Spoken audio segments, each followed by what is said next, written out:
Hey there, thanks so much for joining our video today. FBA capacity limits were just rolled out on March 1st. And so I know that a lot of Amazon sellers have had a lot of questions about how FBA capacity limits are set, among other questions. And so we decided to go straight to the source, to Amazon themselves. So I'm excited to bring to you today Seamus Brown. Seamus is a principal product manager in Amazon's FBA team. In his current role, he's responsible for supporting sellers' growth on FBA through capacity systems like FBA Capacity Limits and Capacity Manager. So let's get started and jump right into the basics. So Seamus, why does Amazon set limits on capacity? Thanks, Colleen. Fulfillment by Amazon, or FBA as we know it, is a service that allows sellers to outsource order fulfillment to Amazon. Sellers send products to Amazon's global network of fulfillment centers, and we offer customers free 2-day shipping on those products through Prime. With FBA, we have over 600,000 independent businesses making decisions about the products, quantities, and timing that they send to our fulfillment centers. Understandably, sellers especially want to make sure that they are well stocked before peak selling events like Prime Day. This can lead to congestion if it's not managed.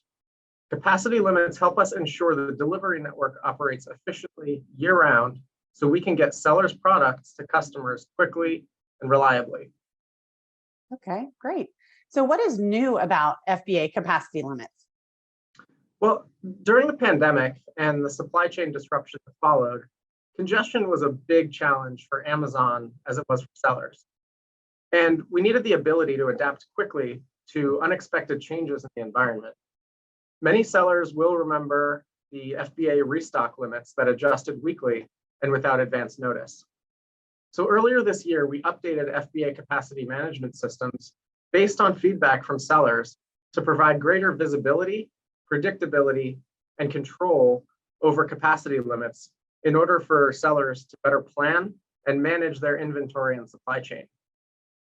All sellers now get a single limit for the upcoming month and estimated capacity limits for an additional 2 months after that, providing 3 months of visibility in total.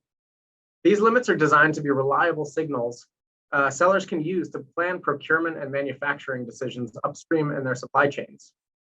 Estimated limits may increase or decrease in response to changes in sellers' inventory performance index, or IPI scores, or sales forecasts, but large changes should be rare. Sellers can also request an increase in their limits for products they are confident will sell through to customers. Okay, and how are capacity limits set under this new policy? Well, our North Star is to allocate Amazon's fulfillment center capacity to delight customers with broad selection and fast delivery speed.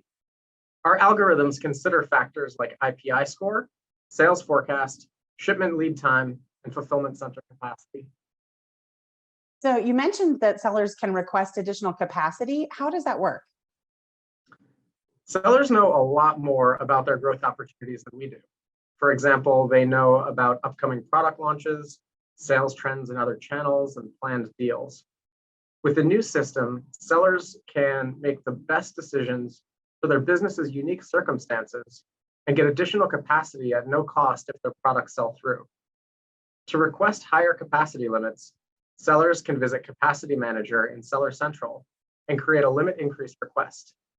On this page, the seller enters the storage type, volume, time period, and cubic foot increase they would like. They also enter a reservation fee per cubic foot, which is the amount they may be charged if they get the extra capacity and do not sell anything with it. Capacity limits are granted starting with the highest reservation fee per cubic foot and granted in descending order until all available capacity has been allocated. When a seller's limit is granted, we track the sales generated using that capacity, and the seller earns 15 cents per dollar of sales generated in performance credits to offset their reservation fees. So far, sellers have offset the majority of their reservation fees, and most sellers have gotten additional capacity at no extra cost. Wow, that's great news. So what about sellers who are new to FBA? How do you know how much capacity they need when they're new?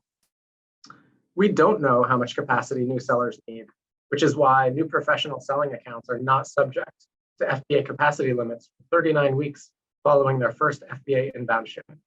This allows new sellers to establish their FBA sales record without limits, so we can later determine how much capacity their FBA business needs to grow.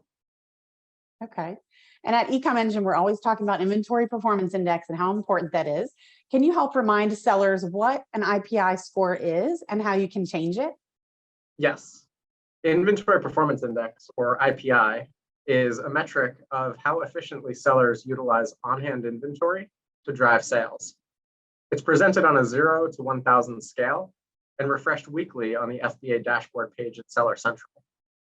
Sellers can improve IPI by avoiding excess and aged inventory, improving 90-day rolling sell-through by maintaining the right balance of inventory, ensuring that inventory is viable by fixing listings that are stranded, and of course, by keeping popular products in stock. FBA capacity limits are based on these IPI scores, and a higher IPI score will lead to a more generous limit, all else being equal. Okay. And help us understand, why are you changing FBA capacity limits from units to cubic feet? There's a lot of ways that we could measure FBA capacity usage. Measuring in cubic feet more accurately represents the space that sellers' products use within our network and lets sellers be more efficient with their inventory. That said, we also recognize that many sellers prefer to plan their business in units. So we present inventory in both cubic feet and units on all of the Seller Central pages where they make inventory decisions, such as FBA dashboard, FBA inventory page, restock page, and in the send to Amazon workflow. Okay. How accurate will these FBA capacity estimates be?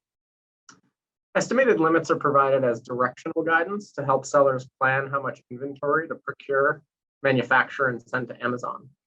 As I said earlier, they may vary up or down based on changes in sellers' IPI score and performance versus sales forecast, as well as changes in Amazon's overall capacity outlook. Capacity estimates are based on the same factors as confirmed capacity limits, including historical sales volume, seasonal and peak selling periods, ACE and sales forecast, new selection, fulfillment center capacity, and shipment lead time. Okay. And what happens if a seller exceeds their capacity limits? If a seller's capacity usage, including on-hand inventory and open shipments, exceeds their limit, they'll be blocked from creating new inbound shipments until their inventory level drops below the limit. And when on-hand inventory excluding open shipments exceeds the capacity limit, sellers will incur an overage fee based on the amount on hand is above the limit. Overage fees help prevent excessive inventory levels, so all sellers can continue shipping products to fulfillment centers, and they shouldn't impact sellers who are using capacity efficiently. Okay. How can sellers better manage their inventory with capacity limits? Good question. To maximize the capacity available within capacity limits, we recommend that sellers cancel shipments they don't intend to send and sell through or remove inventory to free up space for new products. Sellers can create removal orders to reduce the amount of inventory stored in Amazon's fulfillment centers. To create a removal order, sellers should go to FBA inventory page in Seller Central, select the items to remove, and click Create Removal Order from the bulk action dropdown. Sellers can also take advantage of Amazon's value recovery options like outlet deals, liquidations, or donations. Additionally, sellers can set up automatic removal for aging or unsellable items. To adjust these options, go to Settings and then select Fulfillment by Amazon. Scroll down to Automated Unfulfillable Settings or Automated Fulfillable Inventory Settings. These settings provide sellers with additional functionality so they can choose how items are sent back to them and manage within their capacity limits automatically.